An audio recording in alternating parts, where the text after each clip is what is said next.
ఉషా గారు మెసేజ్ చేశారు. నా వయస్సు 25 సంవత్సరాలు డాక్టర్ గారు. నా పెదవి పైన ఎర్రగా మచ్చలొచ్చాయి. జ్వరం పక్కుల్లాగా వచ్చాయి. అవి తగ్గి అక్కడ మళ్ళీ తెల్ల మచ్చలు ప్రారంభమయ్యాయి. ఇది క్రమక్రమంగా పెద్దగా అవుతుంది. నాకు చాలా భయమేస్తుంది డాక్టర్ గారు. ఈ మచ్చలు తగ్గే అవకాశం ఏమైనా ఉందా? దీనికి ఏదైనా పరిష్కారం ఉంటే చెప్పండి. ఎగ్జాక్ట్లీ అండి. సో ఆ మేడంకి వచ్చిన సమస్య పోస్ట్ హర్పిటిక్ విట్లిగో అంటారు.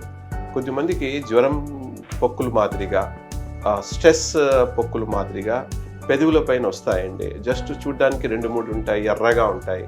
సో లైట్గా పెయిన్ ఉంటుంది. కొద్దిమందికి జ్వరం ఉంటుంది, కొద్దిమందికి జ్వరం కనిపించదు కూడా. అది ట్రీట్మెంట్ తీసుకున్నా తీసుకోకున్నా 2-3 రోజుల్లో తగ్గిపోతుందండి.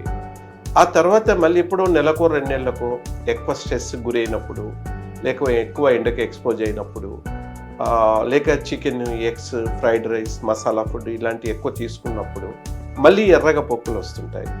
మళ్ళీ 2-3 రోజుల నుండి తగ్గిపోతుంటాయి.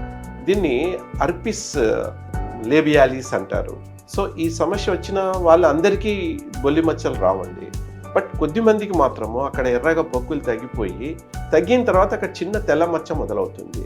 అవి పక్కన కూడా 2-3 మచ్చలు వచ్చేస్తాయి. మనకు చూడడానికి చాలా ఇబ్బందిగా ఉంటుంది. దీన్ని పోస్ట్ హర్పిటిక్ విట్లిగో అంటారు.